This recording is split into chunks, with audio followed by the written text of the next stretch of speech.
My manager is a Muslim. My driver is a Muslim. My house help is a Muslim. My life is run by them. So it was very disturbing to realize that this is how a particular religion is targeted. और मैं एक बात बता दूं, ये कौम सिर्फ अल्लाह से डरने वाली कौम है, किसी के बाप से नहीं डरती ये कौम। हेलो दोस्तों, स्वागत है आपका एक और नए वीडियो में। आज की वीडियो एक बेहतरीन वीडियो है और एक यूनिक वीडियो भी है। हम इस वीडियो के अंदर देखेंगे कि भारत में रहने वाले लोग और भारत में रहने वाले बहुत ही फेमस लोग, जो सेलिब्रिटी लोग हैं, वो इस्लाम के बारे में क्या सोचते हैं, इस्लाम के बारे में उनका क्या विचार है। हम इस वीडियो के अंदर 10 फेमस लोगों के बारे में बात कर रहे हैं, जिनके बारे में जानेंगे कि वो इस्लाम के बारे में क्या सोचते हैं। हम इस वीडियो पे रिएक्शन कर रहे हैं जिसका टाइटल है famous Indian people talk about Islam. Hindustan के जो फेमस लोग हैं वो इस्लाम के बारे में क्या कह रहे हैं, हम इस वीडियो के अंदर जानेंगे। तो बने रहे वीडियो में। अगर आप चैनल पे पहली बार आए तो सब्सक्राइब कर लेना, इस वीडियो को लाइक कर देना। चलिए पहले हम लोग इस वीडियो को देखते हैं, उसके बाद आपसे बातें करेंगे। अच्छा वीडियो है, आइए देखते हैं। दोस्तों, क्या आप जानते हैं कि ध्रुव राठी ने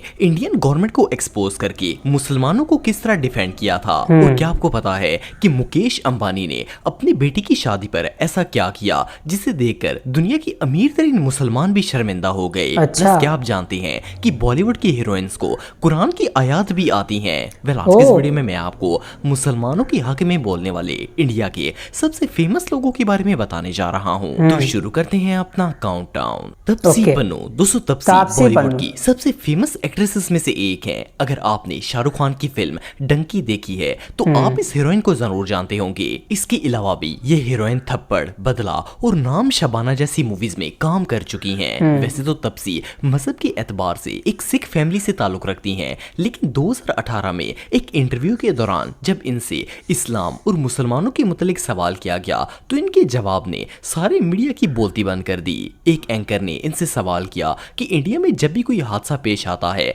तो सब इस्लाम और मुसलमानों को ब्लेम करते हैं और तो कहते हैं कि मुसलमान पाकिस्तान चले जाएं। इस पर तापसी का कहना था कि मेरा मैनेजर, ड्राइवर और इवन घर में काम करने वाले लोग सारे के सारे मुसलमान हैं। मैं मुसलमानों के बीच बिल्कुल भी डिस्टर्ब फील नहीं करती। इनफैक्ट मेरी तो लाइफ ही इन्हीं मुसलमानों की वजह से चल रही है। इनका कहना था कि बड़े अफसोस की बात है कि एक मजहब को टारगेट किया जाता है और इस चीज को कोई डिफेंड भी नहीं करता। असल में इंडियन पॉलिटिशियंस लोगों के दिलों में मुसलमानों के खिलाफ ऐसी नफरत डालते हैं ताकि वोट बैंक हासिल कर सकें। ध्रुव राठी जैसे फेमस यूट्यूबर ने भी जब मोदी सरकार के इस तरह की राज फाश करना स्टार्ट किए तो इन लोगों ने इसे मुसलमान और पाकिस्तानी एजेंट कहना शुरू कर दिया। ध्रुव राठी ने मुसलमानों के खिलाफ मोदी गवर्नमेंट का एक प्रोपेगेंडा एक्सपोज किया, जिसमें मोदी सरकार ने ये ऑर्डर दिया था कि यात्रा पर जाने वाले सारे रास्ते में जितने भी खाने के ठेले आते हैं इनमें मुसलमान खाना नहीं बेच सकते। हर ठेले वाले को कहा गया कि वो अपना नाम प्रिंट करके ठेले के ऊपर लगाए ताकि पता चल सके कि ये हिंदू का ठेला है। मोदी सरकार का कहना था कि मुसलमान खाना बनाते वक्त इसमें थूकते हैं, लेकिन ध्रुव राठी ने इन्हें एक्सपोज किया और प्रूव किया कि ये सब सिर्फ एक प्रोपेगेंडा है। इस वीडियो का लिंक मैं डिस्क्रिप्शन में दे दूंगा, अगर आप चाहें तो वो पूरी वीडियो देख सकते हैं। इस्लामिक टेररिज्म की बात होती है, कोई एक घटना होती है तो पूरे कौम को ब्लेम किया जाता है, कहा जाता है पाकिस्तान चले जाओ। पहले तो एक अपनी लाइफ से बताना चाहूंगी। My manager is a Muslim, my driver is a Muslim, my house help is a Muslim, my life is run by them. So it was very disturbing to realise कि this is how a particular religion is targeted. और क्या मुकेश अंबानी। मुकेश अंबानी को कौन नहीं जानता? ये ना सिर्फ इंडिया के सबसे अमीर तरीन इंसान है, बल्कि रिसेंटली इन्होंने अपने बेटे की दुनिया की सबसे महंगी शादी करके वर्ल्ड रिकॉर्ड बना दिया है। इस शादी पर 5,000 करोड़ रुपए खर्च किए गए, लेकिन इस शादी के मौके पर मुकेश अंबानी ने एक ऐसा अमल किया जिसे देखकर शायद अरब की बादशाहों को भी शर्म आ जाएगी। फर्स्ट ऑफ ऑल तो शादी के दिन इंडिया के गरीब आवाम में बेहिसाब खाना तकसीम किया गया। इसके अलावा मुकेश अंबानी ने गरीब बच्चों को अपने हाथों से खाना दिया, और सिर्फ इतना ही नहीं बल्कि इन्हें इज्जत के साथ इसी तरह ट्रीट किया गया जैसे वीआईपी गेस्ट्स को किया जाता है, और ये सीन वाकई में प्राइसलेस था। एनीवेज, ह्यूमैनिटी के अलावा कतर इकोनॉमिक फॉर्म में मुकेश अंबानी ने पूरे अरब को ये बात बताई कि मैं यमन में पैदा हुआ था। मेरे फादर हमेशा मुझसे कहा करते थे कि तुम में अरबों का खून है, क्योंकि उस वक्त वो यमन में ही रहा करते थे। बेसिकली इन्होंने मुस्लिम कंट्रीज के साथ अपनी मोहब्बत का इजहार किया और कहा कि वो तमाम मुसलमान ममालिक की बहुत ही इज्जत करते हैं। बहरहाल जो भी हो, इंडिया में इस बंदे का सिक्का चलता है। सुष्मिता सेन। दोस्तों अगर आपने बॉलीवुड की पुरानी फिल्म्स देखी हैं तो आप सुष्मिता सेन को जानते होंगे। अब ये ताली और आर्या जैसे टीवी शोज में भी काम कर रही हैं। वैसे तो सुष्मिता का ताल्लुक हिंदू फैमिली से है, लेकिन आप बिलीव नहीं करेंगे कि ये बॉलीवुड की वो वाहिद नॉन मुस्लिम एक्ट्रेस हैं जिन्हें कुरान मजीद की आयत ज़बानी याद है। सुष्मिता की ऐसी बहुत सी वीडियोस हैं जिनमें ये इस्लाम और मुसलमानों से रिलेटेड अपनी मोहब्बत का इजहार करती हुई नजर आती हैं। लेकिन 2013 में रमजान के मौके पर जब ये मीडिया से गुफ्तगू कर रही थी तो तमाम मुसलमानों को रमजान की मुबारकबाद देने के बाद इन्होंने कहा कि मैं कुरान की सूरत असर पर बहुत ज्यादा यकीन रखती हूँ। इन्होंने बाकायदा बिस्मिल्लाह पढ़कर सूरे असर की तिलावत भी की और कुरान मजीद से अपनी मोहब्बत का इजहार किया। सिर्फ इतना ही नहीं बल्कि एक मौके पर जब इनसे मुसलमान औरतों के हिजाब के मुतालिक सवाल किया गया तो इनका कहना था कि हिजाब करना मुसलमान औरतों की चॉइस और इनका हक है और सब लोगों को चाहिए कि इनकी रिस्पेक्ट करें। यार मेरे ख्याल में तो सुष्मिता सेन जैसी एक्ट्रेस की सोच टिकटॉक की हजारों मुसलमान लड़कियों से बेहतर है। बिल्कुल बिल्कुल। सबको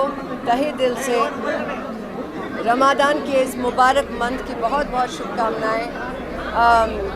मैं इस सूरे में बहुत बिलीव करती हूँ कि बिस्मिल्लाहिर्रहमानिर्रहीम वलस्र इन्नल इंसान लफी खुस्रिन इन्नल लज़ीना आमिनु व आमिनुस सालिहाति वतवासौ बिल हक़ वतवासौ बिस सब्र। बिस्मिल्लाहिर्रहमानिर्रहीम वलस्र इन्नल इंसान लफी खुस्रिन इन्नल लज़ीना आमिनु व आमिनुस सालिहाति वतवासौ बिल हक़ वतवासौ बिस सब्र। अमिताभ बच्चन। दोस्तों अमिताभ बच्चन बॉलीवुड के शहंशाह हैं। इन्होंने अपने करियर में 226 से ज्यादा फिल्में रिलीज की हैं, लेकिन बच्चन साहब का कहना है कि इनकी लाइफ में एक वक्त ऐसा आ गया था जब ये शदीद डिप्रेशन में चले गए थे।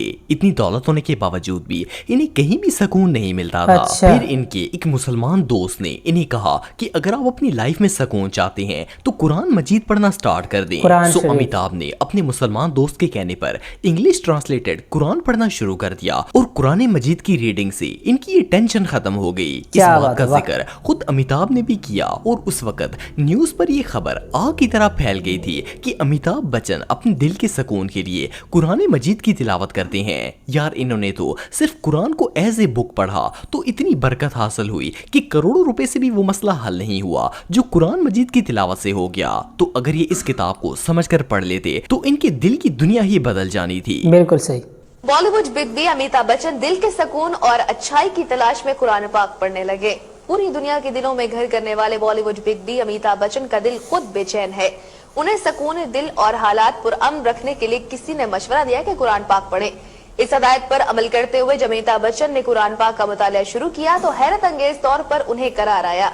परेश रावल। दोस्तों परेश रावल बॉलीवुड के सबसे टैलेंटेड और अमेजिंग एक्टर्स में से एक हैं। हेरा फेरी और चुप चुप के मूवी में तो इन्होंने फनी एक्टिंग करके हिस्ट्री ही बना दी थी। पर इसके अलावा भी परेश रावल ने Hindi movie oh my God में बुद्ध परस्त मजहब को ऐसे एक्सपोज किया कि सारे इंडिया के पंडित अपना मुंह छुपाते पे रहे थे। खैर सिर्फ इतना ही नहीं बल्कि एक बार एक स्पीच के दौरान इन्होंने मुसलमानों को काफी अप्रिशिएट किया और कहा कि मुसलमान वो कौम है जो सिर्फ एक अल्लाह ताला से ही डरती है। इनका कहना था कि इंडियन गवर्नमेंट को चाहिए कि मुसलमानों को अपने साथ लेकर चले और माजी में भी हम सब ने मुसलमानों के साथ मिलकर काफी जंगें लड़ी हैं और इंडिया को महफूज किया है। इन्होंने ये भी कहा कि मुसलमान अपने नबी करीम सल्लल्लाहु अलैहि वसल्लम की नाराजगी से बहुत ही डरते हैं, बाकी मुसलमान दुनिया की किसी ताकत से नहीं डरते। इनकी ये स्पीच वाकई में सुनने लायक थी और अगर हिंदू भी इसे गौर से सुनेंगे तो इन्हें भी बात समझ में आ जाएगी। और मैं एक बात बता दूं, ये कौम सिर्फ अल्लाह से डरने वाली कौम है, किसी के बाप से नहीं डरती ये कौम। सही बात। ये सिर्फ अपने नबी करीम से डरने वाली कौम है। ऑलराइट गाइस, काफी बेहतरीन वीडियो है और बहुत लोगों को सुनने को मिला और बहुत कुछ जानने को भी मिला। देखिए ये बात जो इन्होंने तापसी पन्नू ने स्टार्टिंग में कही थी, जो वीडियो में जैसा बताया इन्होंने, जो धर्म के नाम पे दंगे होते हैं, दंगे फसाद जो होते हैं वो पॉलिटिशियंस की चाल होती है। ये राजनेता लोग जो होते हैं जो राजनीति के चक्कर में आपस में लड़ा देते हैं। सिंपल सी ये बात है भाई, समझ में आनी चाहिए हर एक इंसान को कि ये सिर्फ और सिर्फ राजनीति के चक्कर में लड़ाया जाता है, वरना ऐसा कुछ नहीं है। और सारे धर्म बराबर हैं, कोई आपको उल्टा सीधा ज्ञान नहीं देता है। सारे रिलीजन्स की टीचिंग्स काफी अच्छी होती हैं और सारे धर्म गुरु अच्छी बातें ही बताते हैं। ये और बात है कि अपने जाती फायदे के लिए एक पार्टिकुलर समुदाय को, एक कम्युनिटी को टारगेट किया जाता है। और इससे भी बड़ी शेम की बात तो ये है कि इस चाल को, इस राजनीति को हमारी जनता कभी नहीं समझ पाती है और जब जब वोट डालने का समय आता है ये लोग बिक जाते हैं। ये बहुत ही शर्म की बात है, क्योंकि इस देश का जो भविष्य है अगर कोई बदल सकता है तो वो नेता लोग बदल सकते हैं, और नेता लोग तभी बदलेंगे जब यहाँ की जनता डिमांड करेगी। लेकिन जो पब्लिक है, जो आम जनता है, वो आज भी इन लोगों के चक्कर में आ जाती है और जातिवाद के नाम पे, धर्म के नाम पे आज भी लोगों को वोट मिल जाते हैं। तो ये बहुत ही शर्म की बात है। ये दुनिया कहाँ से कहाँ पहुंच गई, लेकिन हमारा मुल्क आज भी हिंदू मुस्लिम के नाम पे बट रहा है। ये बहुत ही शर्म की बात है। अभी हाल फिलहाल में जो बहराइच वाला इंसिडेंट हुआ, ये सब आपको पता ही होगा। ये सिर्फ और सिर्फ चुनाव के नाम पे दंगे फसाद हो रहे हैं। ये थोड़ा सा टॉपिक से हट के मैंने बोल दिया, उसके लिए माफी चाहेंगे। और दोस्तों, मुकेश अंबानी जी के बारे में ये जो बताया इन्होंने, ये मुझे नहीं मालूम था कि ये कतर में पैदा हुए थे। कहीं भी पैदा हो, लेकिन इंसान अच्छे हैं, दिल के अच्छे इंसान हैं। और जिस तरीके से इन्होंने शादी में गरीब लोगों को खाना खिलाया, बहुत ही अच्छी बात है। हर अमीर इंसान को, जिसके पास पैसे हैं, कोशिश करना चाहिए कि वो गरीबों की मदद कर सके, क्योंकि जब पैसे वाले गरीब लोगों की मदद करेंगे तो गरीब इंसान अपने आप को बेबस नहीं फील करेगा। और इस तरीके से एक भाईचारा और ब्रदरहुड और हमारे इस नेशन का एक अच्छा बिल्डअप होगा। और कुरान शरीफ के बारे में मैं आपको बता दूं कि इसके अंदर अल्लाह ने सुकून रखा हुआ है। जब भी इंसान बहुत ही बेचैन हो जाता है, परेशान हो जाता है, तो उसके लिए एडवाइस है कि वो कुरान शरीफ पढ़े। यकीन मानिए 2-3-4 आयतें ही आप पढ़ेंगे और आपके दिल को सुकून पहुंचता है। लेकिन कुरान शरीफ एक हिदायत वाली किताब है, आप इससे फायदा लेने की नीयत से पढ़िए। ऐसा नहीं है कि सिर्फ और सिर्फ इसकी रीडिंग कीजिए। जैसा कि वीडियो के अंदर बताया कि जब अमिताभ बच्चन सर को सुकून नहीं मिल रहा था तो उनके दोस्त ने एडवाइस किया कि आप कुरान शरीफ की तिलावत कीजिए, क्योंकि उनके दोस्त को मालूम था कि कुरान शरीफ में अल्लाह ने वादा किया है कि जो इसको पढ़ेगा उसको सुकून मिलेगा। और उन्होंने पढ़ा और सुकून भी मिला। जब कुरान शरीफ को एक सच्ची नीयत से पढ़ा जाएगा तो यकीनन सुकून मिलेगा। तो दोस्तों, इस वीडियो में इतना ही। मैं उम्मीद करता हूँ कि वीडियो आपको पसंद आई होगी। अगर वीडियो आपको पसंद आई है तो एक लाइक कर देना, अपने दोस्तों के साथ शेयर कर देना। हम मिलेंगे किसी एक और नए वीडियो में, नए टॉपिक के साथ। तब तक के लिए अपना ख्याल रखिए, अपने परिवार का ख्याल रखिए। वीडियो देखने के लिए बहुत बहुत धन्यवाद। अगर आप चाहते हैं कि हम आपकी बताई हुई वीडियोस पे रिएक्शन करें तो आप वीडियो का नाम हमें कमेंट बॉक्स में बताइएगा, हम बना देंगे। Okay, bye.